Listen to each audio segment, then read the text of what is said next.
Și amortizoarele de la capot erau în V, bă, frate. No. Mai vedem așa ceva? Maserati 228 pleacă la Germania, că România nu găsește om să o grijească. Cu turbo, automat, butoane, perdeluțe, că vă arăt și de afară.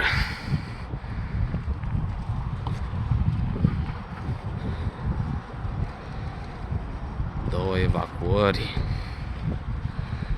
Bine, ce-i mașina mea?